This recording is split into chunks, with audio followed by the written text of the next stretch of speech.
Muy buenas tardes, jóvenes, ¿cómo están? Soy el doctor Jorge Serna.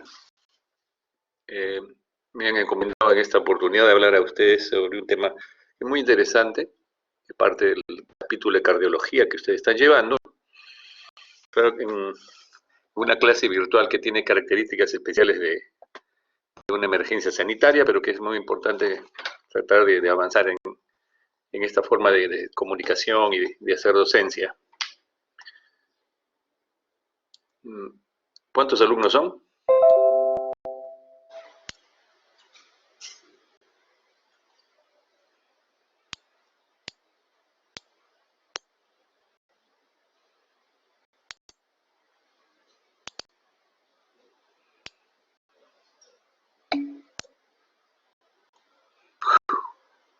One 118. Ya. Yeah. Ok. Bueno, en esta oportunidad vamos a hablar sobre insuficiencia cardíaca, fundamentalmente el diagnóstico, definición, diagnóstico, un poco de epidemiología, patogenia y algunos aspectos diagnósticos, porque ustedes van a tener una clase de terapéutica. ¿Me escuchan todos?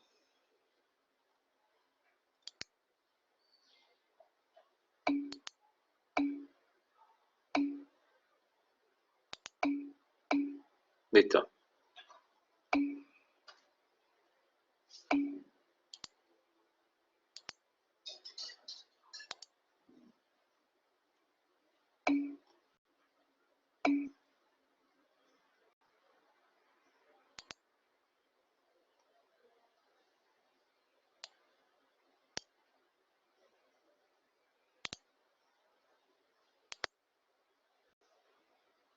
¿Ven en la pantalla la presentación?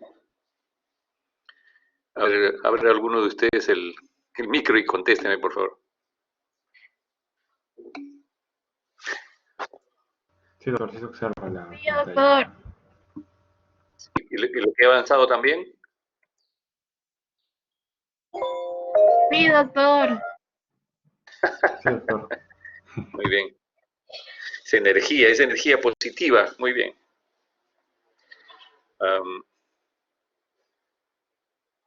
Bueno, a ver. Vamos empezando. La insuficiencia cardíaca es un tema muy interesante y el objetivo de esta presentación está en, vamos a hablar, vamos a tratar de cuál es la definición de insuficiencia cardíaca, cuál es la epidemiología de la insuficiencia cardíaca, cuáles son las causas que llevan a esta condición clínica y qué factores de riesgos y el diagnóstico faltaría ahí. Los textos que vamos a usar como referencia es una revisión reciente de inflamación en el corazón, una guía práctica del 2017 sobre el manejo de la falla cardíaca, definiciones también, una guía europea de diagnóstico y tratamiento de falla cardíaca aguda y crónica, reciente también, del 2016, unas guías prácticas de insuficiencia cardíaca del 2019. Y no puedo no dejar de consultar un mejor libro de cardiología, el Bromwell, ¿no? Como ustedes pueden ver, hay muchas definiciones de insuficiencia cardíaca. Y la insuficiencia cardíaca, como pueden ver ahí, es un síndrome clínico. Y síndrome es una suma de signos y síntomas, en el cual el corazón afectado reduce su gasto cardíaco, aumentan las presiones de llenados en las cavidades cardíacas y se acompaña de una sobreactividad neurohormonal, humoral, donde hay probablemente, ahora se saben, muchas anormalidades moleculares que producen un deterioro progresivo, lento, en muchos casos, generando fibrosis, apoptosis, términos que ustedes ya lo han conocido de que hicieron inmunología, y factores que conllevan una alta mortalidad. Y cuando hablamos de gasto cardíaco es muy importante que ustedes recuerden un poco y revisen muy bien la fisiología cardíaca. Les sugiero que revisen para que las prácticas sean más interesantes las fases del ciclo cardíaco, cómo se contrae el corazón y qué cosa es gasto cardíaco. El gasto cardíaco es el elemento clave de la definición de insuficiencia cardíaca porque puede tener generalmente un gasto bajo, puede tener un gasto alto también, como vamos a ver ahora.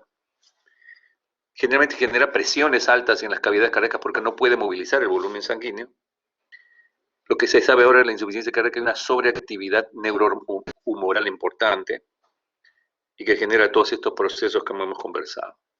Otra definición más simple es que el corazón muestra incapacidad de suministrar oxígeno o sangre, la cantidad necesaria para los requerimientos metabólicos del organismo. Otra es un síndrome clínico complejo que resulta de cualquier deterioro funcional o funcional o estructural que altera el llenado ventricular, o sea, la eyección de sangre. Cuando uno habla de definición, en los últimos años se encuentra ya de los últimos 4 o 5 años, esta definición de falla cardíaca ya orientada a algunos hallazgos de la evaluación que hace el cardiólogo en general. Y es cierto también que donde nosotros trabajamos, que es la unidad de cuidado intensivo, hace más o menos 12 años, hicimos un curso de ecocardiografía y ecografía general, y cuando asistíamos a los cursos de ecocardiografía nos llamaba la atención de que cuando un paciente hipertenso, un paciente con insuficiencia cardíaca empieza a tener síntomas, el pronóstico es muy malo. Es decir, y su mortalidad aumenta, podría ser en los siguientes 6 a 8 años aumentar la mortalidad del doble, al triple, al cuádruple. Entonces yo me preguntaba, ¿y por qué a los hipertensos no les hacemos más eco? ¿Por qué a los pacientes que hacen insuficiencia cardíaca no les hacemos más eco ya tempranamente, ¿no? Entonces definitivamente la ecocardiografía ustedes van a tener que aprender ecocardiografía para hacer medicina preventiva probablemente, porque se ha avanzado mucho. Y esa definición de falla cardíaca está relacionada justamente a que cuando la falla cardíaca tiene fracción de eyección disminuida, cuando la falla cardíaca tiene fracción de eyección medianamente compensada, y falla cardíaca con fracción de eyección conservada. La fracción de eyección es la capacidad contráctil que se ve en la ecocardiografía, y lo normal es que sea más del 50%, es 60, 70. Pero una fracción de eyección más del 50% se puede hablar que una fracción de eyección conservada. La fracción de eyección es así: le hacen una eco durante sístole, una eco durante la diástole, y la diferencia es qué volumen sanguíneo del área primera y del área segundo tiene que ser el 70%, en este caso más del 50% de contracción en relación a la diástole. Y la fracción de eyección de ventrículo izquierdo de 40 a 49, es decir, medio rango, pero menos de 40 es una falla cardíaca con fracción de eyección disminuida, y esto generalmente está asociado a síntomas, que los vamos a revisar ahora. Entonces, la definición de falla cardíaca está relacionada también a la presencia o no de síntomas. Muchas veces los pacientes pueden no tener síntomas, como en este caso, una fracción de eyección, pero sí hay algunos parámetros que vamos a ir revisando durante el desarrollo de la clase, donde los niveles de péptidos natriuréticos están presentes, y hay una enfermedad cardíaca relevante o crecimiento de la aurícula derecha y difusión diastólica del ventrículo izquierdo. Eso vamos a conversar. Pero entonces, para hablar en esta clasificación de los criterios, hablan de falla cardíaca del punto de vista hemodinámico. F es fracción de eyección. Cuando hay la fracción de eyección está conservada, mira, a pesar de eso ya hay péptidos natriuréticos que están anormales, que van a dar una idea. Hay una enfermedad, o sea, tiene síntomas de una enfermedad que está comprometiendo el corazón, pero no se compromete la contracción cardíaca. La falla cardíaca con fracción de eyección disminuida, la mitad de los pacientes tienen crecimiento del ventrículo izquierdo, y la mayoría de estudios de insuficiencia cardíaca incluyen a estos pacientes con fracción de eyección que inclusive llegan a menos de 35 a 40. Eso también es importante, porque cuando yo quiero dar tratamiento o hacer un esquema de tratamiento, tengo que saber cuánto de fracción tiene para poder ser más agresivo o menos agresivo con la terapéutica. Y además se define entonces que esta es una falla cardíaca real, porque tienes un gasto cardíaco bajo y además una fracción de eyección menos de 40%. Esto es importante porque la mayoría de pacientes tienen una difusión tanto de sístole como de diástole, y es considerado muy importante este tema porque hay diferencias en pronóstico, en respuesta a la terapia, y la mayoría de tratamientos están relacionados. ¿Cómo mejoro la fracción de eyección? ¿Cómo mejoro el gasto cardíaco en los pacientes? La falla cardíaca con fracción de eyección preservada, en estudios de insuficiencia cardíaca se encuentra en un 50%, para algunos entre 40 al 70% en los estudios para ver cómo responden. Generalmente son mujeres ancianas o hipertensos. Hay una obesidad importante en los pacientes, enfermedad coronaria, diabetes mellitus, fibrilación auricular. Son muy frecuentes en esta condición. Está preservada, pero hay potencialidad de una manifestación de una enfermedad cardíaca en futuro. Y la fracción de eyección está entre 40 y 50, y especialmente entre 40 y 50% de fracción de eyección. Este es un grupo intermedio, que si bien ese tono no está normal, pero lo consideran también. Los criterios propuestos para definir el síndrome son signos y síntomas, evidencia de una fracción de eyección preservada o normal o evidencia de una disfunción real. La insuficiencia cardíaca se desarrolla en todas las edades. Los pequeños con evidencia de una insuficiencia cardíaca por una cardiopatía congénita, gente más joven, gente de mayor edad por hipertensión, por una valvulopatía, y más o menos a lo largo de la vida dice acá la falla cardíaca en un paciente de más de 40 años es un 20%. No es tan, si llega a insuficiencia cardíaca, pero definitivamente es mucho más bajo en el caso de la población en general, en la población en general de 1 al 2% en insuficiencia cardíaca, como vamos a ver ahora. Se diagnostican en Estados Unidos 650.000 casos, o sea, muchos de los pacientes que tienen COVID-19 ahorita en Estados Unidos deben estar muy preocupados porque tienen insuficiencia cardíaca y encima el COVID-19 afecta el pulmón y el corazón. Probablemente ese es uno de los factores por los cuales tienen una alta mortalidad, por la edad, y así ha sido en Italia, en España, y en Estados Unidos también, hay una población anciana muy importante. La incidencia aumenta con la edad de insuficiencia cardíaca, de 20 por cada 1000, y en 85 es 80 por cada 1000. Tanto la insuficiencia cardíaca con disminución o reducción de la fracción de eyección como la fracción de eyección preservada representa el 50% de la carga de la enfermedad. Es una diapositiva que muestra a ustedes al 2019 en un estudio hecho epidemiológico por los oriental de Corea. Ven ustedes cómo la incidencia de insuficiencia cardíaca en cada país, no en los pacientes de alto riesgo, sino en general en la población general, 1%, 1.3, 2.2, 1.8, en Italia 1.44, Singapur, Malasia, valores más altos, ¿no? 6, 4.5. Pero en general en la población la información que existe del mundo de la insuficiencia cardíaca, cuál es la frecuencia y la prevalencia, no está muy completa y nosotros no aparecemos en esa información. ¿Cuál ha sido la mortalidad de los pacientes con insuficiencia cardíaca? La sobrevida ha mejorado para sorpresa de todos. La mortalidad absoluta sigue siendo alta, pero la sobrevida ha mejorado. La mortalidad a los 5 años después del diagnóstico es del 50%, o sea, de cada 100, 50 mueren después a los 5 años. O sea, estamos yendo muy tarde, ¿no? Entonces tenemos que tratar de diagnosticar más tempranamente y buscar cuáles son los datos claves para poder hacer un manejo más temprano.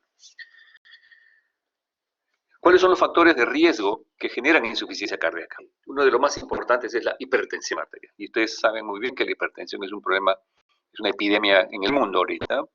Hay la obesidad, la diabetes mellitus también, y el síndrome metabólico. Las diámetros abdominales que uno ve ahora en Lima son más, que probablemente hay países donde hay obesidad mórbida mucho más severa, pero ha cambiado un poco la epidemiología en nuestro país. La hipertensión es el único factor modificable más importante. El 25%, más de 25% son hipertensos. Yo creo que acá nos estamos acercando ya a un 10%.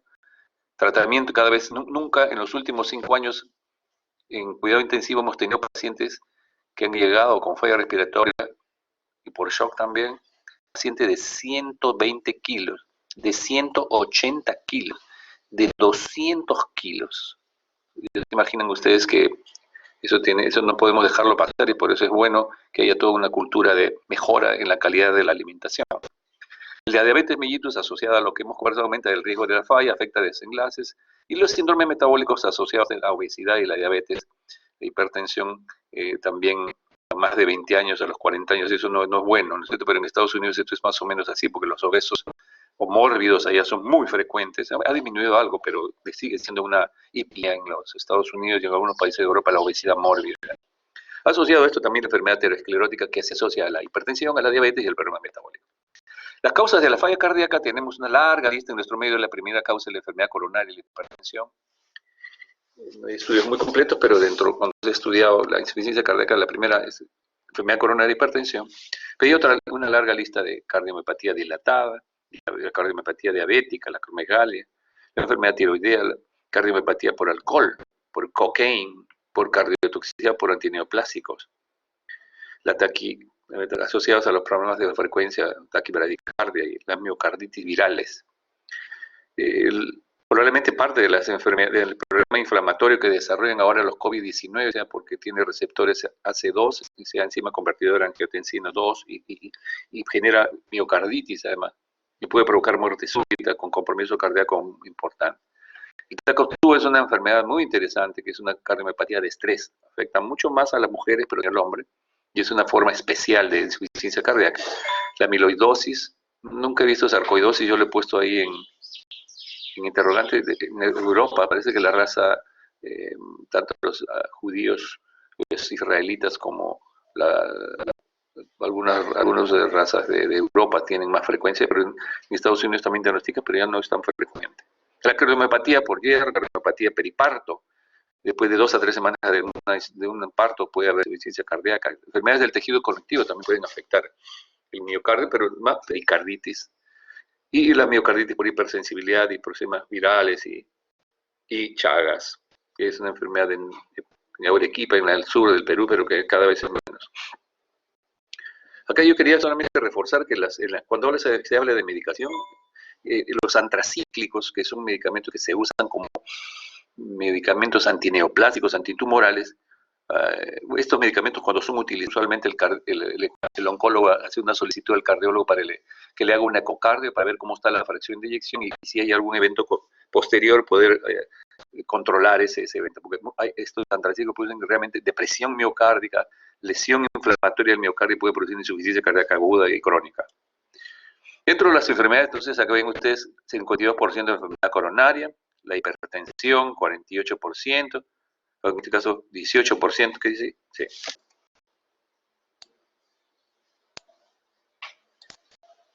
4%, hipertensión, la enfermedad valvular 10%, el alcohol 4%. Probablemente nosotros tenemos esto en provincias mucho más frecuentemente, ¿no? En algunas zonas del país en que ingiere alcohol, a veces metílico, y fallecen. Idiopática porque no se encuentra la causa. Frente a un paciente con insuficiencia cardíaca, uno tiene que hacer una buena historia clínica, una exploración y algunas pruebas complementarias. No voy a dejar de insistir que los exámenes auxiliares son auxiliares. Ustedes, como vamos a insistir en casi toda la presentación, los datos clínicos son muy importantes. En la anamnesis nos interesa la edad, porque eso, mayor o menor edad, es importante para su respuesta al control de la presión arterial o el riesgo de enfermedad coronaria, los riesgos cardiovasculares, las profesiones, porque hay profesiones que están expuestas a sustancias tóxicas, la cardiopatía, si tiene una enfermedad cardíaca previa, alcohol o fármacos, antecedentes familiares es muy importante, hay unas cardiomiopatías asociadas a enfermedades, la miotonía de Steiner, una serie de enfermedades musculares congénitas que afectan al corazón. Enfermedades sistémicas, neoplasias. Ustedes han visto por ahora, se ha planteado que los pacientes que reciben hidroxicloroquina más acitromicina por el COVID-19 pueden tener arritmias y muerte súbita porque prolonga el QT y puede dar insuficiencia cardíaca. Los síntomas más importantes son los de una congestión pulmonar. ¿Eso qué quiere decir? Disnea, ortopnea. Este dato lo vamos a insistir, la disnea paroxística nocturna, que hay que preguntarle y saber preguntar al paciente, la tos, el asma cardíaca, la nicturia. Y signos de congestión sistémica, los edemas, la citis, la nasarca, la distensión abdominal y disconfort, que se tiene plenitud gástrica temprana, náuseas, astenia, factibilidad, cansancio, diferentes grados de deterioro activo dependiendo de la edad, caquexia, porque algunos pacientes bajan de peso por la respuesta inflamatoria, disminución de la diuresis y el gasto cardíaco es muy disminuido, y puede haber angina, palpitaciones, ¿no? En la exploración física, además, el aspecto general. Es muy importante la observación. Ustedes, un paciente con insuficiencia cardíaca descompensada, lo van a ver edematoso, con ortopnía, y además de eso, pálido, sudoroso, puede estar disneico, costiano. Respiración en Shen-Stokes es muy frecuente en ellos. Hay que tomarle la presión arterial, y en la auscultación uno encuentra crepitantes, sibilantes, disminución del murmullo vesicular por presencia de derrame, taquicárdico, ritmo de galope, soplos, edemas sacro-nasarca, ingurgitación yugular, hepatomegalia y reflejo hepatoyugular. Ustedes ya son semiólogos extraordinarios, así que ya les falta poco para el internado, estoy seguro que han visto muchos de estos casos. La ingurgitación yugular, los edemas, ¿no?, simétricos, y caquexia asociada a insuficiencia respiratoria, a veces por polimnia, que el paciente hace retracción torácica cuando está descompensado. Pero esto no es, todo esto no necesariamente la incurgitación yugular, los edemas, y esta condición clínica del paciente no necesariamente es una insuficiencia cardíaca, ¿no es cierto? Un paciente cirrótico, un paciente con enfermedad renal crónica, puede tener todo esto y por eso la historia es muy importante. Existen criterios diagnósticos de Framingham, donde hay criterios, dos criterios mayores y uno menor, o un criterio mayor y dos menores. Dos criterios de estos pueden hacer sospechar una insuficiencia cardíaca. Mire que ponen primero disnea paroxística nocturna, es uno de los signos que para mí es muy importante cuando hago la historia para el paciente tiene disnea. Si es cardíaco o es respiratorio, encontrar disnea paroxística nocturna 90-90 de sensibilidad y especificidad es una falla cardíaca. El aumento de la PVC y ortopnia, crepitantes bilaterales, reflujo hepatoyugular, tercer ruido, o sea, un ritmo de galope, puede aparecer cardiomegalia y edema pulmonar en la radiografía. De estos, el que diría yo que tiene la más alta sensibilidad y especificidad de la disnea paroxística, ¿cierto? Y el ritmo de galope, el tercer ruido que se presenta porque se contrae la aurícula y el flujo de sangre sobre el ventrículo para mejorar la contracción de acuerdo a la ley de Starling. Entonces estos dos, siempre búsquenlo cuando piensen en una paciente que tiene insuficiencia cardíaca. Indudablemente que es una buena historia y el resto puede encontrarlo en otras condiciones. Ustedes han visto una crisis asmática, está en ortopnia, cuando está en una crisis severa. Hay PVC alta en paciente con EPOC, antes por una neumonía. Reflujo hepatoyugular, un paciente con cirrosis hepática puede tener esto. Y bueno, en los menores están el edema alveolar, la tos, la disnea, esfuerzo, hepatomegalia en el examen clínico, el derrame pleural, la taquicardia y pérdida de peso, ¿no? Cuando hablamos de insuficiencia cardíaca como insuficiencia cardíaca con fracción de eyección en ventrículo izquierdo conservada, en este caso está disminuida, hay síntomas, signos y fracción de eyección de ventrículo izquierdo disminuida. Insuficiencia cardíaca con fracción de eyección reducida. En diagnóstico de fracción de eyección preservada se cumplen 4 condiciones. Síntomas típicos, signos de insuficiencia, y fracción de eyección normal o levemente baja, pero el ventrículo no está dilatado. Y cardiopatía estructural, es decir, hay hipertrofia del ventrículo izquierdo, agrandamiento de la aurícula izquierda o disfunción diastólica a la ecocardiografía, ¿no? Entonces tenemos disnea, ortopnia, disnea paroxística. Todos estos son los signos que ustedes conocen. Quizás un dato interesante es que muchas veces el paciente viene con sibilancias y hay un concepto muy importante para que ustedes que son clínicos, que les gusta la clínica y el examen. No todo lo que silba es asma. Es muy frecuente que los pacientes lleguen con insuficiencia cardíaca, tengan sibilancias, y de repente la paciente inclusive tiene, para mala suerte, tiene rinitis alérgica, y dicen, tiene asma. Y lo tratan como asma. Hemos visto muchos pacientes que fueron diagnosticados de asma, y uno tuvo una estenosis aórtica severa, y otro tuvo una neoplasia pulmonar. Entonces, la sibilancia es asma, hay que examinar bien, es muy importante, ¿no? Esta es una lista de causas también, que ya hemos visto algunas, pero a mí me interesaría revisar esta parte. Enfermedad valvular, pericárdica constrictiva, pero esto de estados de alto output cardíaco. O sea, así como hay insuficiencia cardíaca con gasto bajo, hay una cantidad de condiciones que pueden darme insuficiencia cardíaca con gasto alto. Eso quiere decir que el paciente se contrae bien su corazón, es hiperdinámico, pero ese gasto cardíaco, a pesar que está alto, no es suficiente para abastecer sus necesidades de oxígeno. Y eso es muy importante en una anemia severa, por ejemplo, en un paciente con tirotoxicosis, en un paciente con sepsis. Y Paget, porque hay fístulas óseas, fístulas arteriovenosas, donde mezclan la sangre arterial con la venosa. Y puede haber en la anemia asociada al embarazo estados de output cardíaco alto. Y el paciente puede hacer insuficiencia cardíaca porque la anemia predispone a que ese corazón se contraiga con más frecuencia y al final llega la insuficiencia cardíaca si no se corrige y si es una anemia severa crónica más aún. Otras etiologías están algunas enfermedades infecciosas, algunas enfermedades infiltrativas, pero yo quería insistir en alguna. Acá nuevamente las metabólicas, que está acá, las infiltrativas como amiloidosis, enfermedades hematológicas, enfermedades autoinmunes como están acá. Acá en la parte nutricional no me gustaría insistir en esto.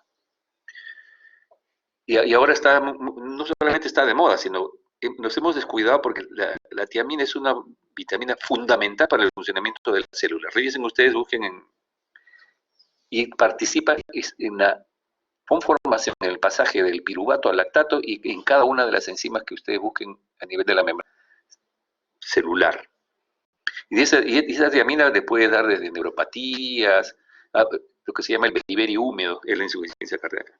Pero nosotros hemos tenido pacientes con beriberi húmedo, pero con encefalopatía de Wernicke, y una forma de shock grave que se llama el Shoshin beriberi. Los chinos ven mucho eso porque comen arroz sin cáscara, pero lo interesante es que esa deficiencia de tiamina, piénsenla cada vez que vean a un paciente que no está bien nutrido, generalmente sí lo he descrito la deficiencia de tiamina en el alcohólico, pero todo aquel paciente que deja de comer 14 días bien podría tener una deficiencia de tiamina. Revisen la deficiencia de tiamina como causa de insuficiencia cardíaca, porque muchos de sus pacientes, ancianitos, psiquiátricos, oncológicos, con insuficiencia cardíaca, hay reportes de que los pacientes con insuficiencia cardíaca que están con diuréticos se hace perder la tiamina. Y si yo le doy tiamina, mejora la insuficiencia cardíaca, mejora la contracción, porque a veces el dosaje no es fácil, y estudios enzimáticos, la transcetolasa del glóbulo rojo, los niveles séricos, pero es más, ahorita hay todo un trabajo de investigación del cóctel de la sepsis, donde incluye los corticoides, la tiamina, la tiamina como parte del tratamiento para la sepsis. Entonces, la tiamina ahorita, revísenla bien, no solamente porque la desnutrición es un problema mundial y algunas zonas del país lo tienen, porque también da manifestaciones clínicas muy importantes. Factores que precipitan la insuficiencia cardíaca en aquel que tiene factores de riesgo: taquiarritmias, hipertensión, anemia, hipertiroidismo, embolia pulmonar. Una embolia pulmonar puede haber un bloqueo de la arteria pulmonar, sobrecarga del lado derecho y varias insuficiencia cardíaca. Síndrome coronario, que no cumple su dieta, su tratamiento, interacciones medicamentosas. Entonces, en todo esto tenemos que grabar que las causas más importantes de insuficiencia cardíaca, de lo que hemos comentado con algunas, la enfermedad coronaria, hipertensión arterial, enfermedades valvulares cualquiera, estenosis mitral, insuficiencia mitral, estenosis aórtica, insuficiencia aórtica, que son las más frecuentes además. Mucho más raros son las patologías de válvula derecha, pulmonar, rara, la tricúspide también es mucho más rara. Generalmente hay insuficiencia tricúspide cuando hay una cardiopatía dilatada, generalmente, o que tienen una endocarditis también, ¿cierto? Pero la enfermedad valvular como causa de insuficiencia cardíaca, hemos tenido pacientes con endocarditis celósica que hicieron falla cardíaca y ahí tuvieron que operarlo, pues, ¿no? La cardiomiopatía dilatada, que es una forma avanzada de insuficiencia cardíaca en donde el miocardio se dilata y ya no hay buena capacidad contráctil porque ese músculo se atrofió, se perdió, y el paciente probablemente está pensando en que podría necesitar un trasplante, por ejemplo. Cuando yo evalúo clínicamente, esto es parte del libro de maestro cardíaco, en este caso del capítulo escrito Janusz Simán. Entonces, por ejemplo, acá, esta es la clasificación de la Sociedad Americana comparada con la clasificación de la New York Heart Association. Pero en general dice, alto riesgo, sin cambios estructurales, enfermedad cardíaca estructural, pero sin signos o síntomas, enfermedad cardíaca estructural con signos o síntomas previos o actuales, y falla cardíaca, la D, que requiere intervención. Acá más o menos la New York Heart Association es la que dice que no hay limitación física, ligera limitación, moderada o marcada limitación, e incapaz de hacer sus actividades diarias. Leve, moderada, severo y incapaz de hacer sus actividades diarias, ¿no? Es una clasificación que también nos da una idea de la severidad del compromiso cardíaco. Los signos, criterios de Framingham, que ya hemos conversado, que es importante, perdón. Y ya hemos conversado por la disnea paroxística nocturna, de lo que es el ritmo de galope, criterios mayores y menores. En este caso, el estudio de Framingham también nos da un score, ¿no?, de criterios mayores y menores. Entonces, Acá hay un score para poder calcular el riesgo de insuficiencia cardíaca. Y el compromiso de la radiografía de tórax, donde hay una distribución del flujo primero. Usualmente uno ve la radiografía y hay cierto refuerzo ilio-basal, pero cuando se invierte ven unos vasos pulmonares más congestivos arriba, eso es lo que llaman redistribución del flujo. El edema pulmonar, intersticial primero, y edema pulmonar más derrame, etc. Disnea, frecuencia cardíaca está aumentada generalmente, ¿cierto? Hay rales bibasales y compromiso pulmonar en la radiografía.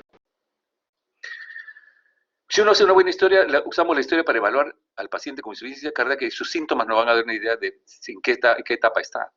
Y la información de sus antecedentes históricas, si los síntomas son debidos a esto, es muy importante la historia. Nuevamente, una buena historia me evita estar haciendo exámenes de exceso, como ya lo escuchaba la charla en el seminario, me parece, del doctor Serna, que es no es mi sobrino, pero yo le digo sobrino, que no debemos hacer una buena historia para el aneurisma de aorta, decía él, para la enfermedad de la aorta, los vasos, porque no vamos a pedir una resonancia, una tomografía de un paciente sin hacer una buena historia.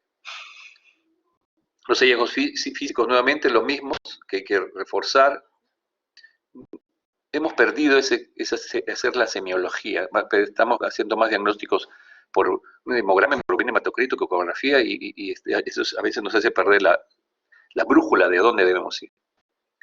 Y cada uno de estos síntomas tiene una sensibilidad y una especificidad, ¿no? Ortopnea, hepatomegalia, ven ustedes, algunos tienen sensibilidades altas como 86, 83, y una especificidad de 89, 93. Un valor predictivo positivo alrededor de 70, 80, ¿no? Lo que les dice, por ejemplo, esto que es poco probable, la especificidad nos dice, la sensibilidad se refiere a que 100 enfermos con insuficiencia cardíaca solamente tiene rales del 15, porque probablemente esté compensado, pero de 100, cuando habla de especificidad de 100 sanos, la especificidad de 89 quiere decir que casi 90 sanos no tienen este síntoma. Y esto es muy importante que lo conozca. Cuando yo evalúo a un paciente tengo que saber si está con una posible insuficiencia cardíaca, una enfermedad de inicio agudo o no aguda. Y luego tendré que hacer un plan de trabajo. Y cuando lo evalúo también me interesa saber si el paciente tiene baja perfusión, eso quiere decir pulso disminuido, extremidades frías, tendencia a la hipotensión, es decir, baja perfusión tisular, gasto bajo. Y cuando no tiene eso, bueno, están sus extremidades calientes y secas, pero cuando está con gasto bajo, está frío, seco. Y desde el punto de vista respiratorio, si el paciente tiene ortopnea, PVC elevada, si hay crepitantes o no. Si es así, él está caliente porque tiene buen gasto, pero está húmedo, es decir, el pulmón está con edema. El tener esos datos, probablemente hay exceso de agua en el pulmón, eso lo podemos conversar luego. Entonces tenemos 4 esquemas, paciente de los extremos, está caliente y seco, una insuficiencia cardíaca, probablemente tiene hipertensión, pero no tiene síntomas y está con un buen gasto cardíaco. Y el extremo es el paciente que podría estar en shock, hipotenso, frío, húmedo, con edema pulmonar. Entonces tenemos que saber en cuál de los cuadrantes está para manejarlo agudo, si es agudo o crónico. ¿Cuáles son los mecanismos que hacen que esos pacientes hipertensos, coronarios, con enfermedad cardíaca, vayan a la insuficiencia cardíaca? Vamos a tratar de... Este es un reporte bien interesante de la Sociedad Australiana del 2018, la Sociedad Australiana, después de la Sociedad Americana y los cardiólogos británicos, me parece que los australianos han avanzado mucho, mucho. Investigan junto con Nueva Zelanda el ANSIC, mucho, mucho. Tienen trabajos epidemiológicos muy interesantes sobre cardiología, sobre cualquier tema que uno busca, los australianos y los neozelandeses, pues se llama ANSIC, Australia y Nueva Zelanda, ANZ, International Center. Ellos muestran que lo siguiente: cuando uno tiene disfunción ventricular izquierda, puede llegar a la muerte si es que no se trata adecuadamente. ¿Cuáles son los factores que llevan a que ocurra esto? Que tenga esa espiral hacia la muerte. Que el paciente, después de una enfermedad cardíaca, ocurre remodelamiento del corazón. Cuando uno habla de remodelamiento, quiere decir que si alguien tenía un infarto, la zona necrosada no funciona y el resto del corazón empieza a trabajar más y trata de compensar, pero implica mayor esfuerzo. Puede haber dilatación por un aneurisma, por ejemplo, vasoconstricción porque hay una gran actividad del sistema renina-angiotensina-aldosterona, puede haber sobrecarga de volumen, hay una energética miocárdica inadecuada, anormal, taquicardia frecuente, la aurícula izquierda está con presión intermitente, por lo tanto puede ir creciendo cada vez más, la hipertensión pulmonar se hace presente y puede haber falla cardíaca derecha. Dentro de las consecuencias de órganos afectan el corazón, por ejemplo, puede haber anormalidades en el músculo esquelético, hay caquexia, disminución de la masa muscular, deficiencia de fierro por anemia, hay anemia en los pacientes, puede haber falla renal por hipoperfusión, como vamos a ver ahora, un drive respiratorio anormal con apnea del sueño, eso aumenta más la hipertensión, hay ansiedad, depresión, confusión, también hay alteraciones neuroendocrinas en esta situación, caquexia, o no cumple el tratamiento. Y hay comorbilidades que agravan la insuficiencia cardíaca. La presencia de una fibrilación auricular, por ejemplo, si no se controla, empeora una insuficiencia cardíaca. Una enfermedad cardíaca isquémica, un paciente con insuficiencia cardíaca que además tiene angina, eso es todo un problema. La regurgitación, la presencia de una insuficiencia valvular en un paciente con insuficiencia cardíaca, probablemente hay que evaluar si no necesita corrección quirúrgica. Bloqueo de rama izquierda. ¿Por qué el bloqueo de rama izquierda da un problema de insuficiencia cardíaca? Porque falta la sincronización del ventrículo derecho e izquierdo. Puede haber arritmia como una ectopia ventricular, taquicardia. Y lo más importante que vamos a ver luego es la importancia que se le está dando ahora a la activación del sistema renina-angiotensina, los péptidos natriuréticos, el eje simpático, la vasopresina, la endotelina y la inflamación. Es bien interesante, pero este COVID-19 también se pone de moda y aparte nos habla de que se lesiona el corazón y hay una respuesta inflamatoria sistémica. Si ustedes analizan, las infecciones tienen una respuesta inflamatoria sistémica, las enfermedades cardíacas tienen en este caso una respuesta inflamatoria sistémica, las neoplasias son un problema inmunológico con respuesta inflamatoria, y busquen ustedes más, todo está relacionado a la respuesta inflamatoria, y eso es importante, ¿no? Revisarlo bien. En un paciente normal hay una vía aferente y eferente del sistema nervioso simpático, en donde hay de los receptores, el riñón se perfunde adecuadamente, ¿no? Y la presión sube, el organismo regula la presión y regula la perfusión de los tejidos, pero cuando hay insuficiencia cardíaca, esto se pierde.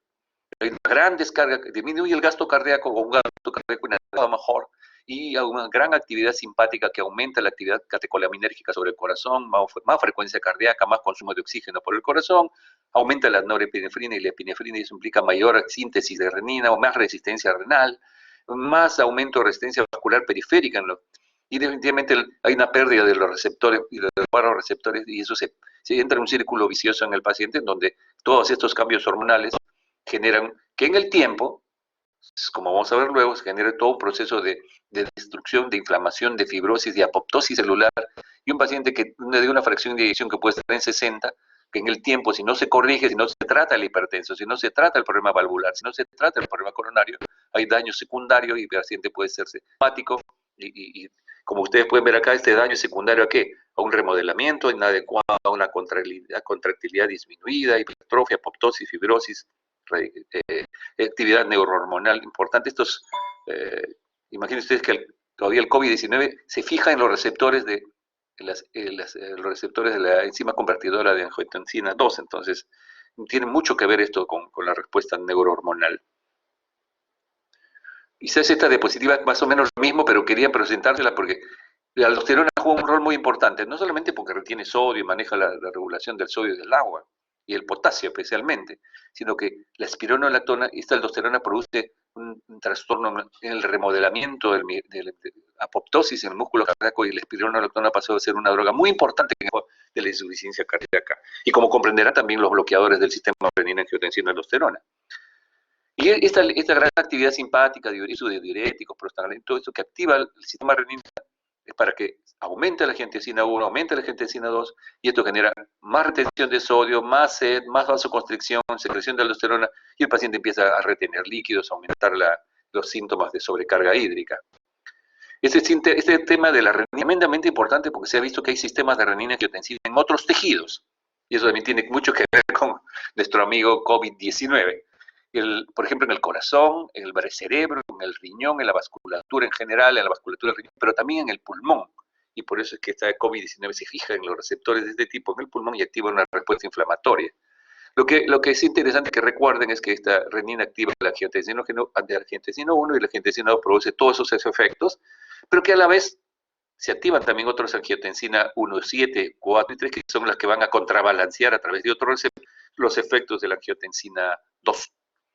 Entonces, estos también son muy importantes, porque son los que contrabalancean el efecto sobre la contracción, secreción y la regulación genética del angiotensinógeno de este angiotensinador.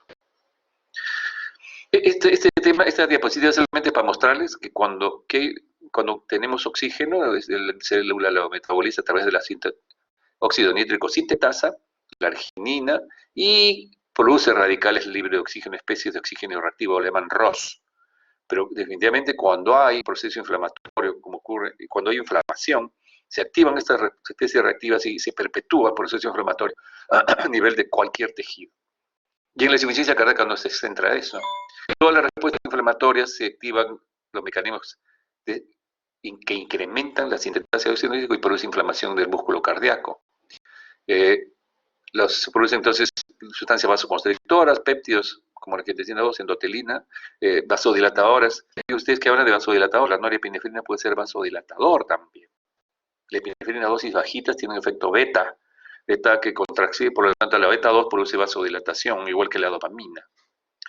El óxido nítrico, la prostacyclina.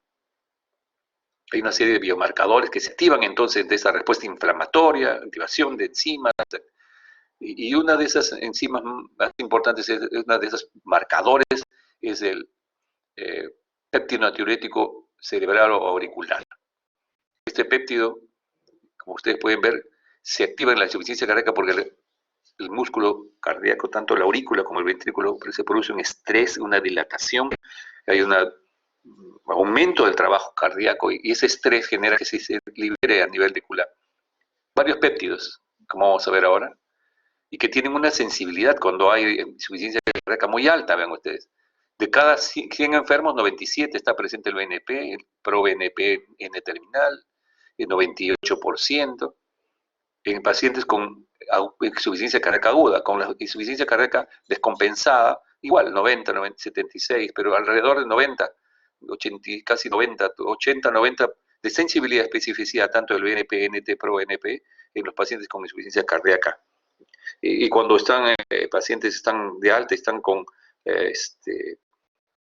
compensados, en asintomáticos puede bajar hasta menos de 20. Ven ustedes que los valores aquí alrededor, más de 100, más de 900, entonces los valores suben casi el doble de su valor del cuádruple. Entonces, el péptido natriurético está íntimamente relacionado a la respuesta de estrés de ese miocardio, que ya lo habíamos estresado, con una gran descarga enérgica y encima genera una serie de mecanismos motores también, porque inhibe el sistema renina-angiotensina-aldosterona, el sistema nervioso central, pero entonces cuando se corrige la insuficiencia cardíaca se puede hablar que bajan los niveles de estos péptidos.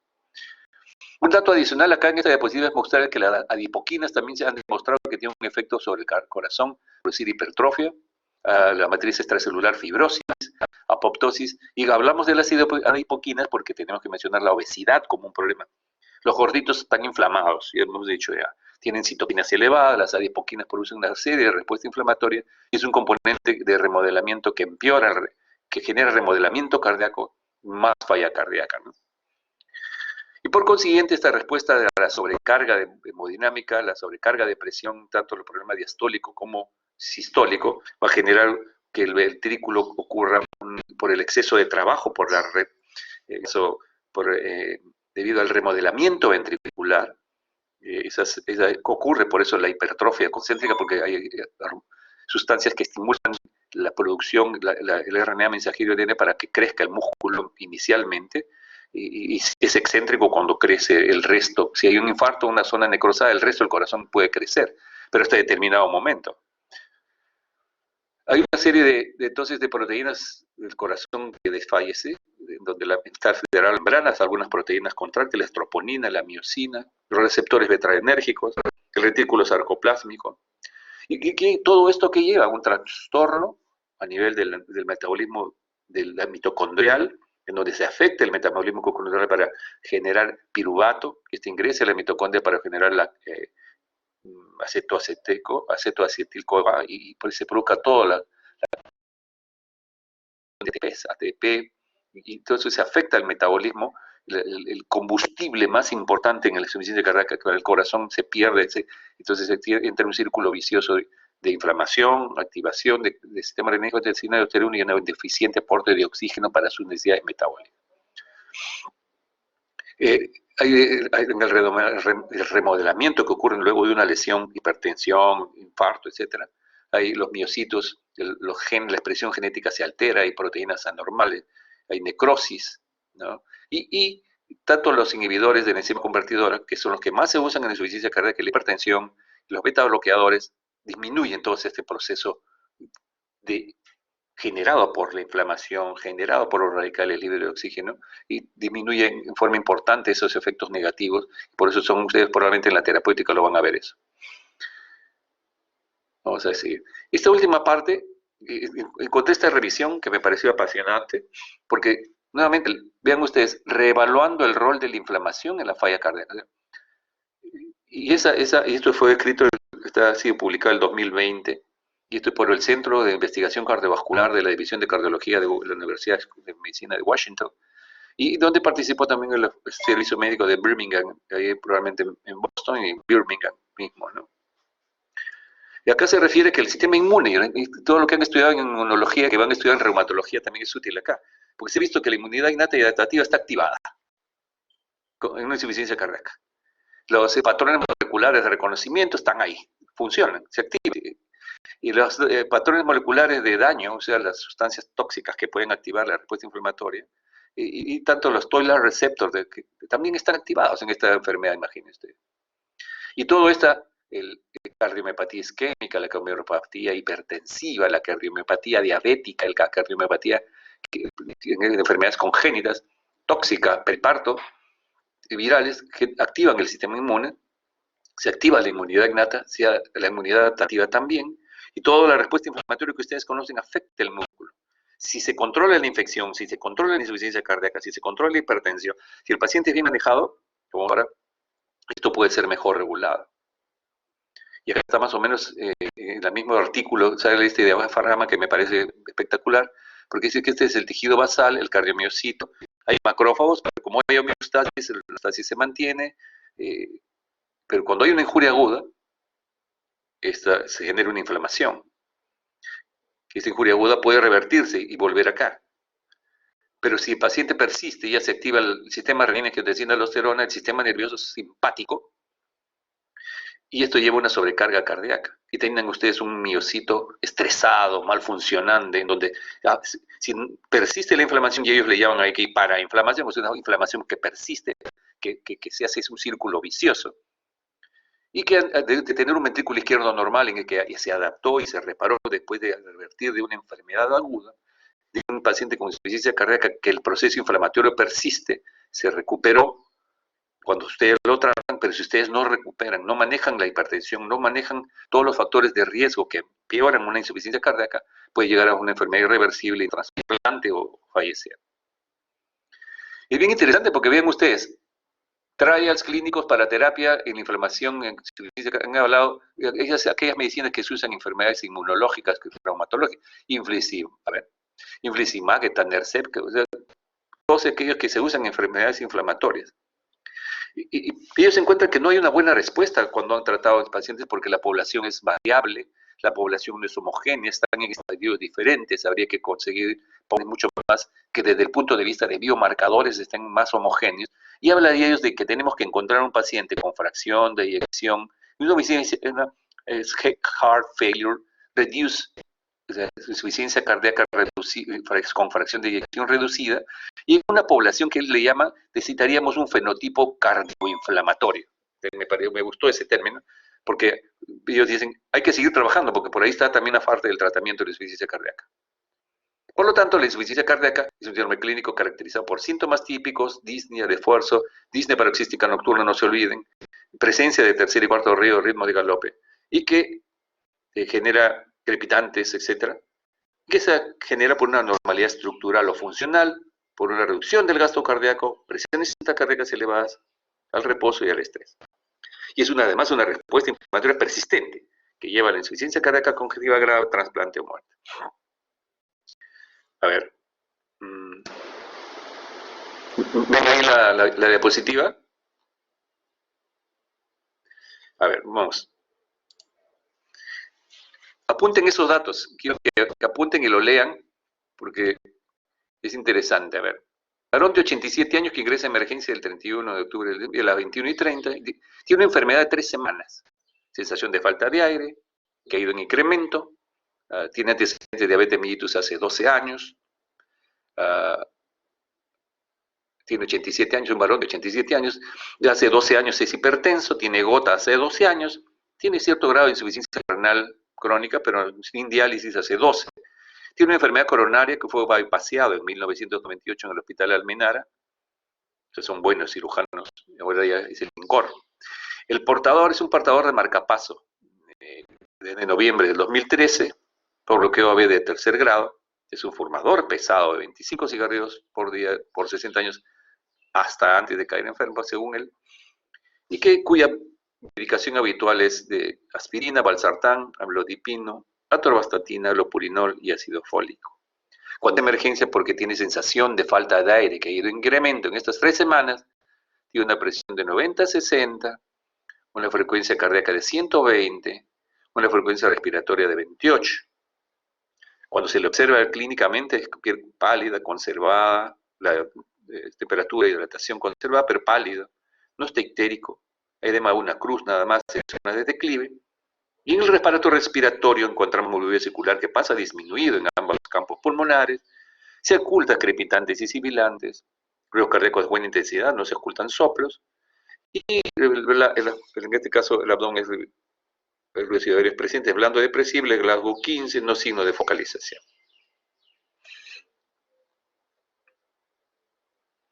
¿Está claro? Ya. ¿Lo leyeron? Yo quisiera saber cuál es su posible diagnóstico y qué exámenes auxiliares le van a pedir a este paciente.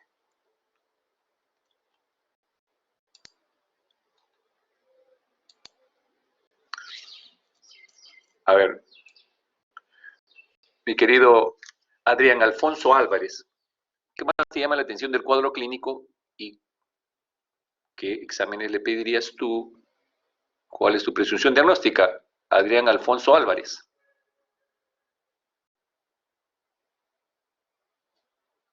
¿Estás, Adrián Alfonso? Se ha escrito, pero se fue. Muy bien. Alba Yasmín Riveros. A ver, ¿alguna respuesta? Abre tu micro y contesta, por favor, Riveritos. No te vamos a poner falta. ¿Me están escuchando? Doctor, ¿se le escucha? Sí, se le escucha, doctor, ahora sí. ¿Estás almorzando? ¿Te has ido a pasear? ¿Dónde estás? No, doctor, estaba acá, solamente que no sé por qué no podía activar el audio. Lo que más me llamaba la atención era su frecuencia respiratoria, bueno, de acuerdo a lo que había visto y escuchado. Que Ya. estaba en 28 cuando lo normal debería ser hasta 20. De ahí, aquí apunté.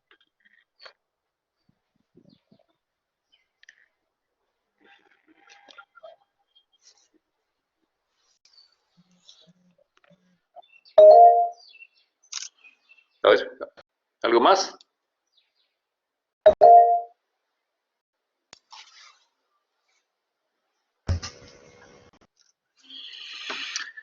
A ver, le pregunté a ¿quién más estaba ahí? Marilu Cristina, ¿no? Marilu Cristina, ¿qué piensa? Parece que el médico está haciendo menos en la clase. A ver, Marilu Cristina, ¿qué piensa?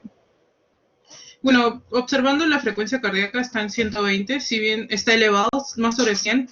Después tiene la frecuencia respiratoria en 28, también está elevada. Su PAM es de 70. El paciente presenta disnea, presenta edema, lo cual me puede llevar a una insuficiencia cardíaca aguda, no compensada. O sea, si explico el esquema de tibio, húmedo, seco, el paciente ahorita se podría encontrar, si bien no está en shock hipovolémico ni shock cardiogénico, se está yendo de lado. Entonces, porque está con con el edema, puedo pensar que se encuentra húmedo, igual por la disnea, igual puedo hacer la palidez, eso también me puede llevar a pensar en una hipoperfusión. Hasta ahora, Frío. ¿cuál es tu presunción diagnóstica hasta ahora? Está en insuficiencia cardíaca aguda, no compensada. Bien. ¿Algún examen auxiliar te gustaría pedir? Examen auxiliar que pediría, hacerle un AGA. Primero, en verdad, lo que se hace con el paciente sería llevar sus signos vitales a estables para después poder ver qué más se le pide. AGA, una de tórax, un EKG, si es que no tiene el EKG. No se me ocurre nada más que puedo pedir por ahora. Eric Aníbal Marroquín, ¿qué piensas, Eric, sobre el caso que estamos presentando? Sí, doctor. Igual que mi compañera, me parece que su frecuencia respiratoria está elevada, su frecuencia cardíaca igual. Pediría un EKG y una ecografía Doppler. ¿Doppler a dónde? No, una ecocardiografía Ya. para evaluar cómo se encuentra su corazón, ¿no? Ya. Porque si bien me dice que no se auscultan soplos, pero está presentando edemas, se encuentra pálido, yo me iría más por algo congestivo. Ya. Alejandra Sofía Chávez, ¿qué piensas?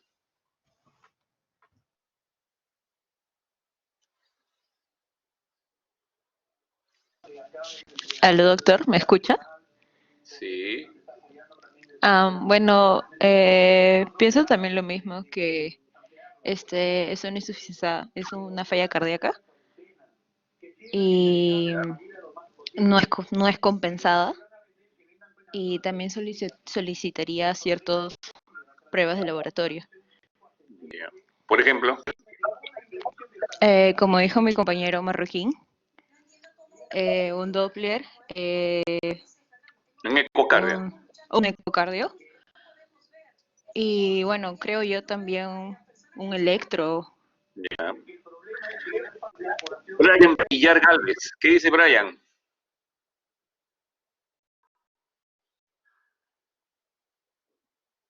Brian, ¿estás ahí o estás almorzando?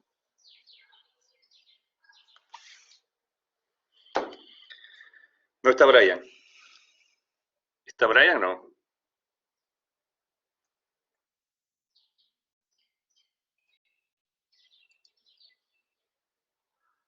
No.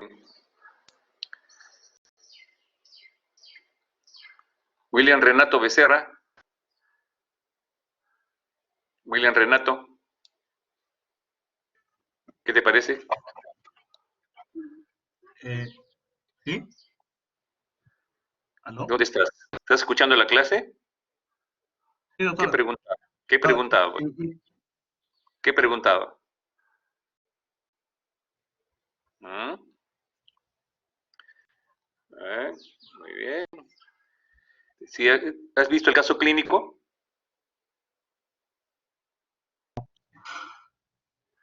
¿Has visto el caso clínico?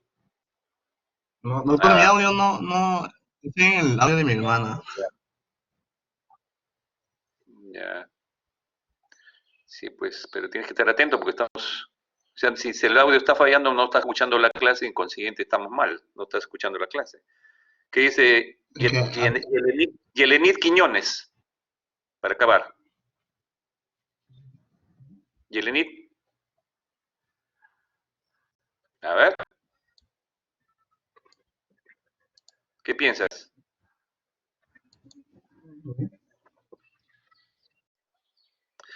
Bien.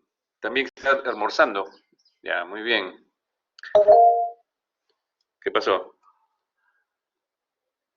Tampoco escucha.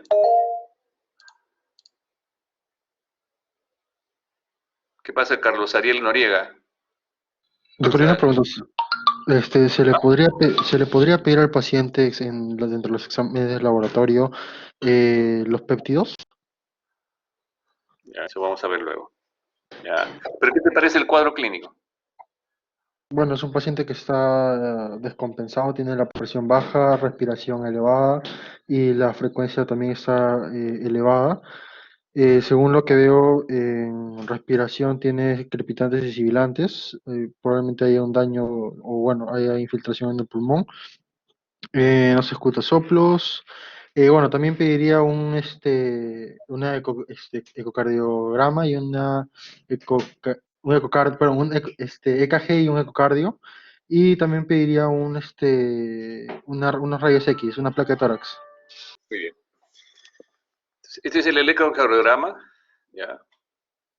Parece que tiene acá unas secuelas de un infarto de cara diafragmática, 2 de 3 de ABF, ¿no? También en la cara lateral. Esa es la radiografía de tórax. Doctor, una pregunta. En cuanto al EKG, me pareció ver en derivada 2 ST elevado. En la derivada 2. No, no. Bueno, lo que pasa es que ahí está, pareciera que está alterado ahí. Pero cuando tú dices elevación, el ST elevado, en primer lugar, este punto que es el punto J se eleva y luego se eleva. Acá está ligera, si ustedes se dan cuenta, no hay un ST elevado claro, ¿no? Porque acá está como que hubiera más bien un aneurisma ventricular o otra cosa, hay problemas y está con marcapaso, además, tengan en consideración, ¿no? ¿Qué le parece esa placa de toras a Andrea Milagros Morales? ¿Qué le parece esa radiografía de toras a Andrea Milagros Morales? Doctor, buenas tardes. Bueno, se ve que hay... en la historia menciona que el paciente es un fumador pesado, entonces por eso se podría explicar el cambio, no se ve radio opaco, y, o sea, el parénquima pulmonar normal, el corazón se ve... el ventrículo izquierdo podríamos pensar que está un poco grande por el borde izquierdo. Ya. David Wonchu. David. ¿Aló? ¿Se escucha? ¿Doctor? Aló, te escucho. ¿Qué te parece la placa? Buenas tardes, doctor. ¿Qué tal? Sí, veo un pulmón congestionado. Veo además que está haciendo sombra con... bueno, se pasa de la línea media del corazón, del ventrículo izquierdo, se pasa la línea media y ya está llegando al extremo izquierdo. Esto me indica que hay un crecimiento del ventrículo izquierdo. Está haciendo signo de la silueta con el diafragma, ¿no? Y además hay otros signos radiológicos, por ejemplo las líneas y todo, ¿no? Las sombras que se han formado, probablemente por un pulmón congestivo. Ya, muy bien. Miren, no se olviden, esto que están viendo, eso se llama infiltrado alveolar en alas de mariposa. Si ustedes ven, claro, esta mariposita le quedó la parte de la alita de este lado, pero en alas de mariposa. Esto que están viendo acá son líneas B de Kerley. Sí, pareciera que hay una cardiomegalia, indudablemente, pero siempre uno mide el índice cardiotorácico, esto de acá más esto, si no pareciera la radiografía que hubiera, que el campo pulmonar más este campo pulmonar, no pareciera que es mayor que esto, entonces de repente no es una buena radiografía, no es una teleradiografía. Pero este infiltrado el edema pulmonar puede dar mucho tipo de infiltrado, pero este es un edema pulmonar que muy característico cuando uno lo ve, uno debe sospechar si es cardiogénico o no cardiogénico, será por la historia. Alguien, por ejemplo, ahí tiene una creatinina de 3.73 y unas transaminasas de 74, 103. Lo que pasa es que este paciente tenía antecedentes de insuficiencia renal, entonces hay que ver cómo está la bioquímica, cómo está el riñón. Hemos dicho que la insuficiencia cardíaca afecta también al riñón. Tiene 3.73, que para sus 87 años debe tener menos de 20% de depuración, de acuerdo a la fórmula. El potasio está un poco alto, de repente está recibiendo espironolactona. Tenía una hemoglobina de 7 además, plaquetas 159.000, los leucocitos estaban normales, esto no es un cuadro de una neumonía, no tiene fiebre, no tiene infiltrado alveolar localizado, pero sí definitivamente tiene una infiltrada alveolar y con una disfunción renal y con una anemia severa. Este paciente es una insuficiencia cardíaca descompensada con una insuficiencia renal crónica descompensada, coronario, portador de marcapaso y una diabetes mellitus. ¿Cómo estaba la glucosa? De 183, que no está nada mal. Este es un paciente que tiene una insuficiencia cardíaca aguda, probablemente, descompensada, pero entonces una insuficiencia cardíaca descompensada solamente no parece, pero sí puede ser una falla cardíaca hipertensiva, no porque no está hipertenso, más bien tiende a la hipotensión. Alguien dijo, cuando uno encuentra una presión arterial sistólica menos de 90, ya habla de shock. Pero, o de shock, un shock cardiogénico, en este caso no pareciera, habría que buscar otros datos. Cuando uno está este paciente con posible insuficiencia cardíaca, uno dice es agudo o crónico. Y uno tiene que buscar algunos exámenes auxiliares, el electrocardiograma, la radiografía de tórax, los laboratorios en base a los antecedentes de su paciente, insuficiencia renal, diabético, marcapaso. Entonces tiene que evaluarlos el electrocardiograma de todas maneras, y si hay dolor o no, enzimas cardíacas seguramente, más en un paciente que ha recibido cirugía cardíaca. Una vez que uno establece que hay una alta sospecha de insuficiencia cardíaca, uno usa imágenes y busca en esas imágenes si son normales, anormales, para hacer un diagnóstico de insuficiencia cardíaca probable, ¿no? Entonces las imágenes son muy importantes, además de una buena historia clínica, una radiografía de tórax, un electrocardiograma. Hablaron ustedes de una ecocardiografía muy bien. Actualmente los cardiólogos se han sofisticado mucho y no solamente piden eso, sino para evaluar piden resonancia, piden medicina nuclear. Entonces más estudios ahora que ayudan a hacer un diagnóstico del grado de severidad de una insuficiencia cardíaca. Por ejemplo, este es un paciente postoperado de cirugía cardíaca donde se ven los alambres de la cirugía, ¿no? Y donde se ve, miren ustedes, un corazón parece un poco crecido, habría que ver el índice cardiotorácico, pero lo que llama la atención es esta opacidad de acá, ¿no? Parece que hay derrame. Si hay un derrame pulmonar, puede haber derrame en un paciente, y esta es una radiografía de un edema pulmonar, alveolar, compromiso bilateral, siempre más en el derecho que en el izquierdo. Acuérdense de eso. El edema pulmonar es exceso de agua que el pulmón no lo puede sacar. El drenaje del agua lo hace la linfa. La linfa del pulmón derecho es la gran vena, en este caso la gran vena linfática. La linfa que drena el pulmón izquierdo es el sistema, en este caso la cisterna de el conducto torácico que llega acá. Cuando ustedes encuentran acuérdense, porque cuando encuentran un ganglio en el espacio supraesternal izquierdo, dicen, probablemente tengo una neoplasia gástrica porque viene la linfa del estómago. Podría también ser pulmonar, pero la linfa de acá es un circuito chiquito, pequeño, gran vena linfática, solamente drena acá. En cambio acá tienen ustedes, acá tienen el río Rímac, acá tienen el Amazonas, que es el linfa. La linfa de conducto torácico extrae más agua de este lado más rápidamente cuando hay en exceso. En cambio este es un circuito más pequeño.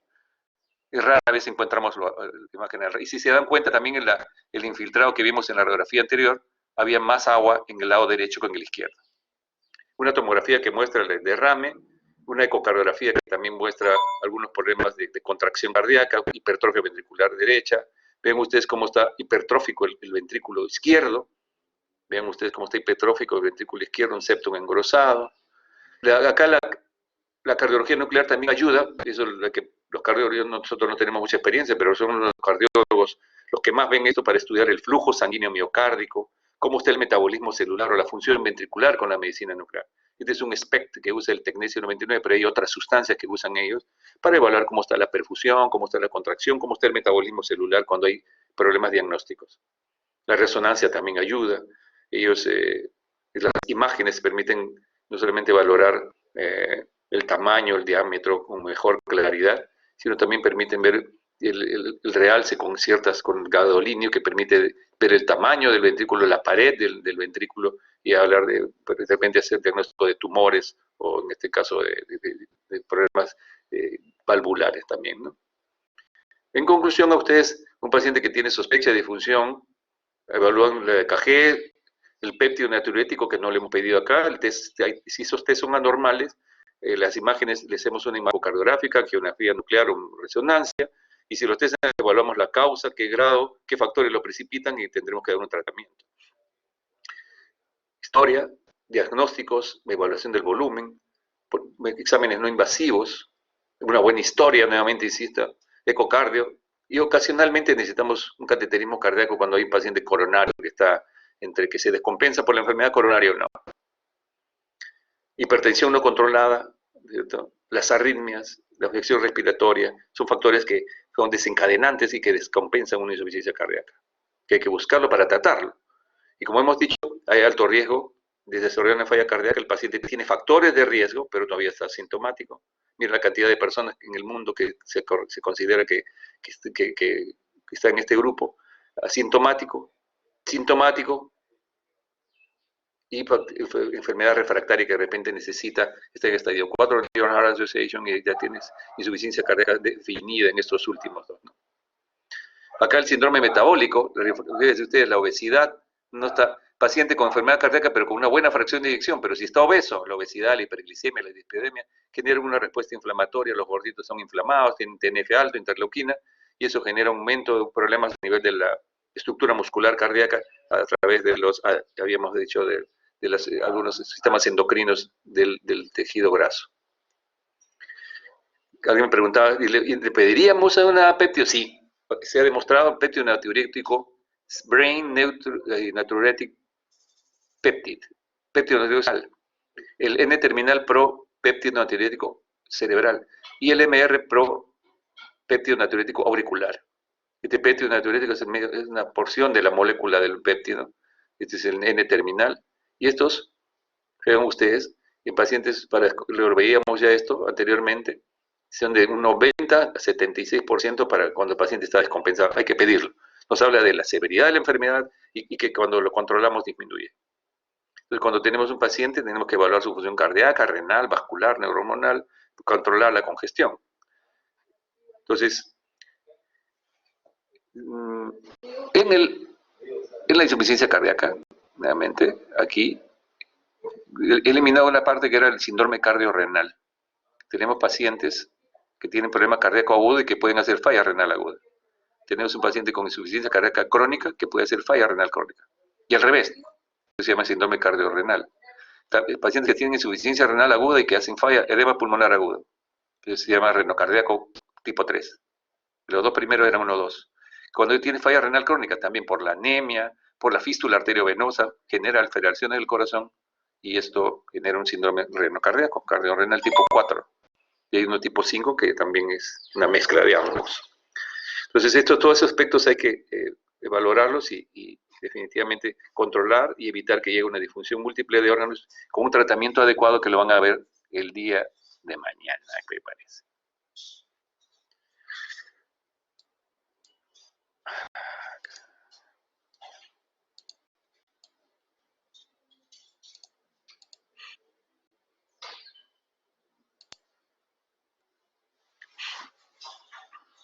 A ver. ¿Preguntas?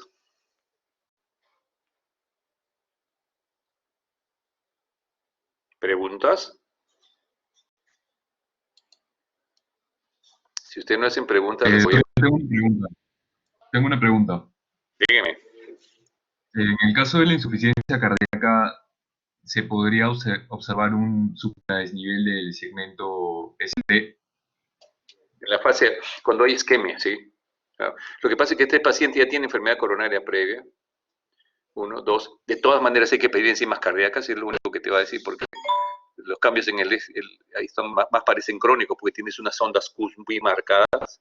La Q generalmente, rara vez un paciente con infarto viene a la emergencia con síntomas con Qs, generalmente tiene ese T elevado, inversión de T. La Q quiere decir que hizo necrosis, ¿no? Entonces hay que hacer más el seguimiento enzimático. Puede haber un paciente con un shock hipovolémico, hace cambios muy marcado, puede hacer cambios en EKG de isquemia y después controlada la anemia. Entonces este paciente hay que verlo, hay que controlar, hay que probablemente mejorar esa anemia también.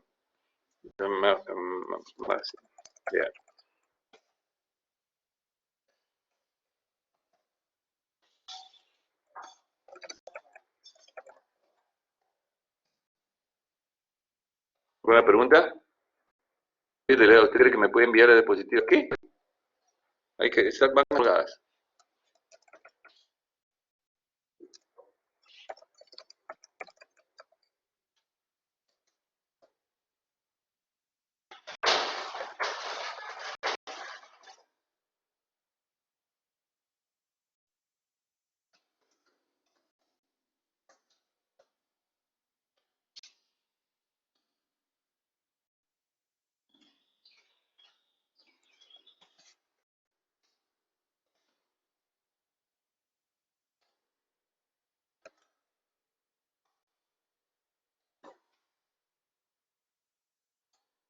Voy a hacer una pregunta para opciones múltiples un ratito, a ver.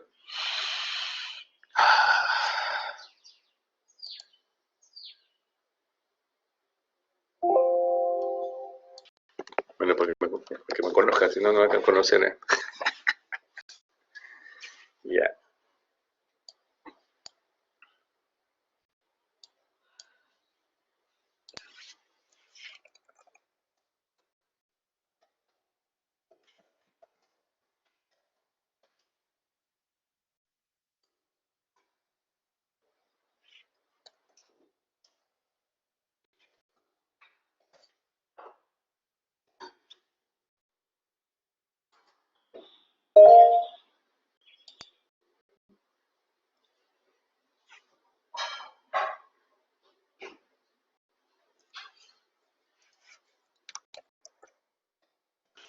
Doctor, ¿me pasa una pregunta?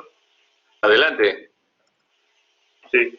Con respecto a la insuficiencia cardíaca, ¿esto puede llegar a ser síncope de esfuerzo o no llegan hasta ese punto y solo lo hace generalmente la estenosis aórtica? Sí, lo que pasa es que la estenosis aórtica, si es muy severa, te produce disminución del gasto y eso te pica el síncope. Cuando hay una insuficiencia cardíaca, podría haber un gasto cardíaco tan marcado que puede producir hipotensión. Hipotensión y puede producir síncope, ¿no? Puede producir inestabilidad, sí, puede ser. Pero no es el síntoma más importante. Cuando tú ves síncope es algo transitorio, porque cuando me hablas de síncope es una pérdida transitoria del conocimiento transitoria en segundos y se recupera rápidamente, ¿no? Generalmente eso sucede cuando hay bradicardia o hay una reacción vagal.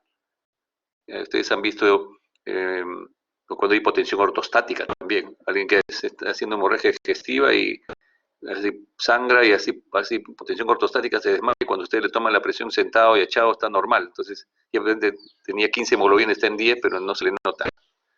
No es el síntoma más importante, pero más bien asociado, si este paciente tiene marcapaso, podría tener síncope más insuficiencia cardíaca asociada más a su problema de bradiarritmia, ¿no? A ver, le estoy dando una pregunta para que ustedes contesten. Le pongo, los síntomas más importantes en la insuficiencia cardíaca con sensibilidad alta, más importante de insuficiencia cardíaca, con sensibilidad alta, son,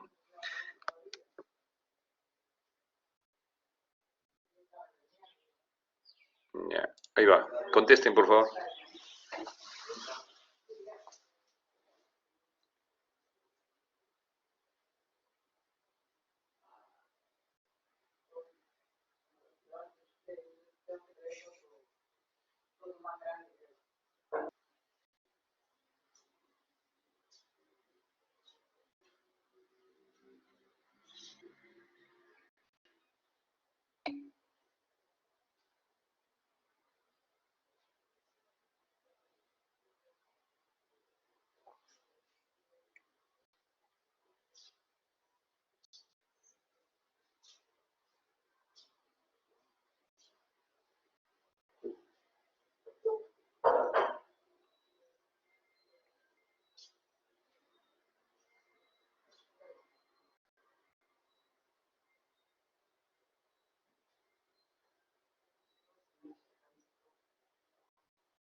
Estás ayudando a los compañeros de Huerta. ¿Ah? Concéntrate en lo que estoy preguntando, Huerta. Sí, las que quieras.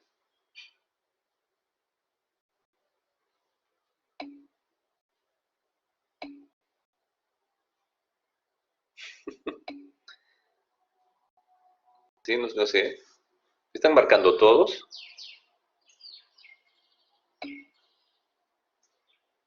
Buena, Daniel, sí se puede. Se han escuchado en una frase. Sí se puede. Muy bien.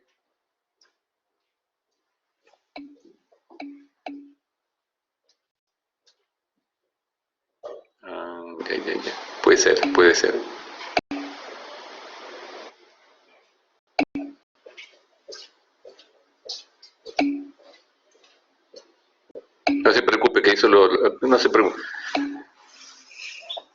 Acá voy a saber quién marcó y quién no marcó. Es una forma de llamarle a la lista también, bueno, 64, ¿dónde está el resto de alumnos?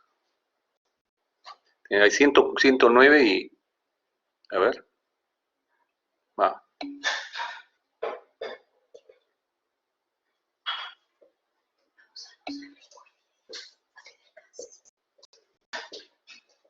No te preocupes, yo lo recojo esto, ¿no? Una vez que acaben, porque siguen contestando, todavía algunos que están pensando que son filósofos, que tienen el pensamiento del sistema. Ustedes saben que los médicos pensamos con dos sistemas, uno rápido y uno lento. El sistema 1 es rápido, es intuitivo. Es como las mujeres cuando ven a alguien, dice, esa es buena persona, ese muchacho, bueno.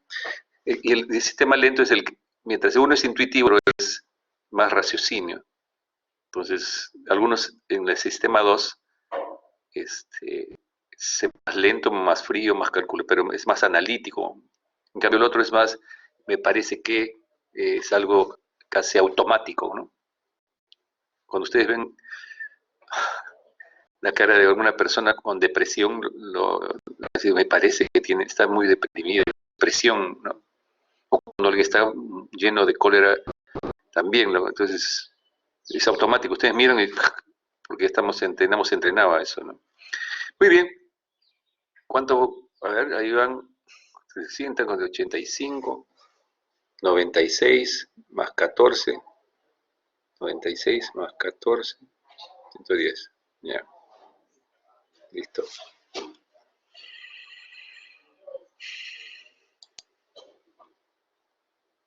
Muy bien. ¿Alguna otra pregunta?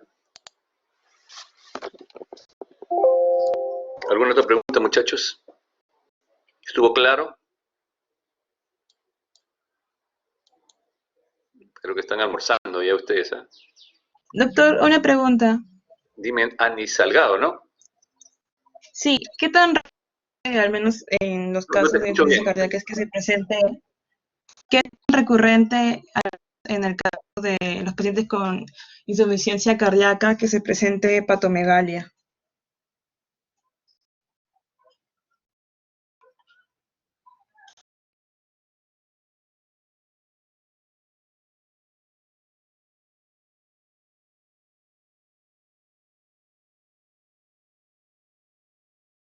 Profesor, no se le logra escuchar.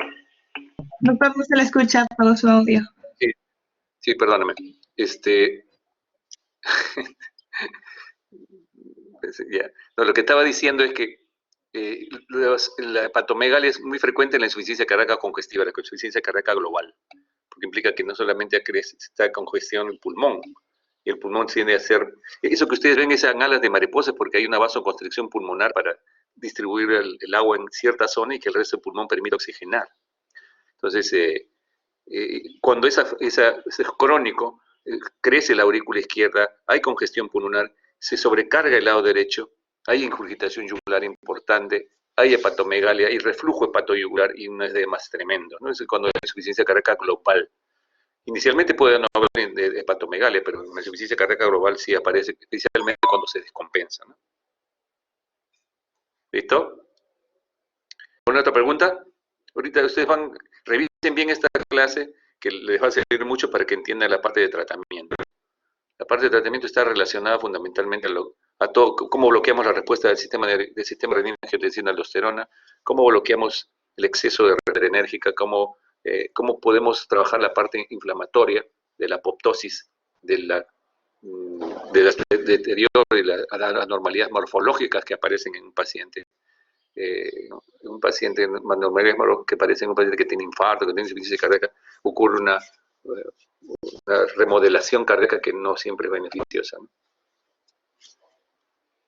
Ya hemos visto, si tiene insuficiencia cardíaca, si no se corrige a los 5 años, 6 años, hay una alta probabilidad de mortalidad. Todo paciente hipertenso, háganle una ecocardio, para que tengan una idea.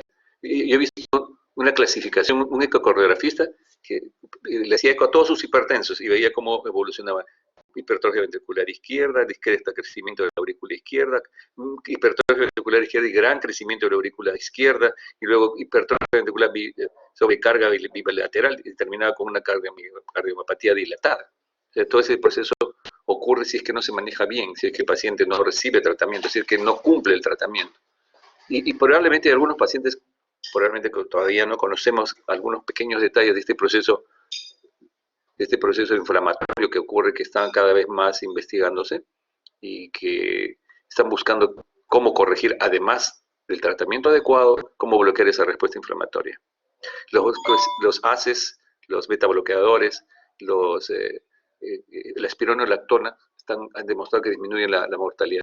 En algunos pacientes van a tener, por ejemplo, si hay bloqueo de rama izquierda o derecha, a veces hay asincronía del ventrículo izquierdo o derecho y tienen que ponerle marcapaso bicameral para que ambos ventrículos, y mejora la insuficiencia cardíaca. O sea, ese es un estudio ya, la individualización del tratamiento, el tratamiento personalizado que debe tener un paciente, ¿no? ¿Preguntas? Muy bien, jóvenes. Espero que estudien. El país los necesita, pero como buenos médicos. Dígame, Jimena Alessandra, dígame. Dígame. Se escucha un comentario. Es sobre la pregunta. Sí, escríbelo, si no te escucho. Dígame. ¿Sobre cuál? Sí, pero hazme acordar cuál, te refieres ya al golpe de las preguntas. Escríbelo. Doctor, buenas tardes. Sí, doctor, soy Jean-Pierre, para poder preguntar así mejor por el audio. Mi pregunta era sobre cuáles son los diagnósticos diferenciales en una insuficiencia cardíaca con una hipertrofia ventricular izquierda y que mantiene un FEBI normal. A ver, un paciente que tenga insuficiencia cardíaca, tienes que pensar en todas aquellas condiciones que generan edemas. O sea, el diagnóstico diferencial, si tú haces una buena historia, rápidamente vas a hacer el diagnóstico de insuficiencia cardíaca, porque es muy patognomónico, la disnea paroxística nocturna, la ortopnia, los edemas. Esos síntomas no los tiene un paciente cirrótico, que tú lo podrías ver con alasarca, en ortopnia, con ascitis, con edema de miembros inferiores. El cirrótico tiene otras características, de repente está histérico, ¿no es cierto? El paciente renal, igual, el paciente con insuficiencia renal tiene edemas, puede tener ascitis, puede tener derrame pleural bilateral por el exceso de agua, el paciente renal. Un paciente con una neoplasia, un linfoma generalizado, etc. Son diagnósticos diferenciales y el tema de la disnea, por eso uno dice, hay disnea, uno dice que es un problema, la disnea, ¿este es un problema respiratorio o es un problema cardíaco? Los síntomas que hemos conversado, disnea paroxística nocturna, ritmo de galope, no lo tiene ninguna otra patología. Entonces, si ustedes examinan bien a su paciente, lo van a encontrar. Pero hay que ponerle el estetoscopio al pecho. Porque si no lo examinan con acuciosidad, si no ponen la campana y la membrana y no escuchan bien, tenía ritmo de galope y lo manejan como una neumonía. Esa imagen yo he visto. Neumonía y termina con cestriazona. Esa radiografía he visto manejar pacientes con neumonía, esa radiografía. Y es poco probable que eso sea una neumonía bacteriana. En medicina no podemos decir no hay. Es poco probable que sea imagen. Entonces, tú haces una integración de tu historia, tu examen clínico, tu placa, tu EKG, tu radiografía de tórax, y con eso, si tienes convicción, si tienes dudas, un ProBNP, eso no, es como examen auxiliar, y otros exámenes que también hemos conversado, pero una buena historia, nuevamente, una buena puesta de mano en la barriga, buscando hepatomegalia, viendo el cuellito, cómo respira. Se ha perdido un poco eso. Recurrimos más a las tomografías, he visto ya en mis años de médico, y quizás no soy buen médico, pero mi valor agregado de mi servicio es que yo sí sé analizar la historia minuciosamente y examino y pongo la mano, lo desnudo al paciente y a veces encontramos cosas muy interesantes. Hay que examinar por primera vez el paciente, tome usted la presión en los dos brazos, examine la axila, hágale tacto rectal, vean los testículos, cómo está el epidídimo, porque a veces no se examina eso. Tacto rectal diferido. El examen de genitales no le hacen. Entonces, todo eso hace que se integre la información y sea más fácil el diagnóstico. Y eso genera, el paciente se siente bien cuando ustedes lo examinan así. Dicen, el doctor qué acucioso es. Y se genera una relación médico-paciente muy saludable porque el paciente tiene confianza en ustedes, cree que ustedes lo van a curar, y eso es muy importante como en la relación médico-paciente, ¿no? ¿Algo más? ¿Preguntas? Bueno, jóvenes, muchas gracias. Nos estamos viendo la próxima. Nos estamos viendo, ¿eh? Gracias.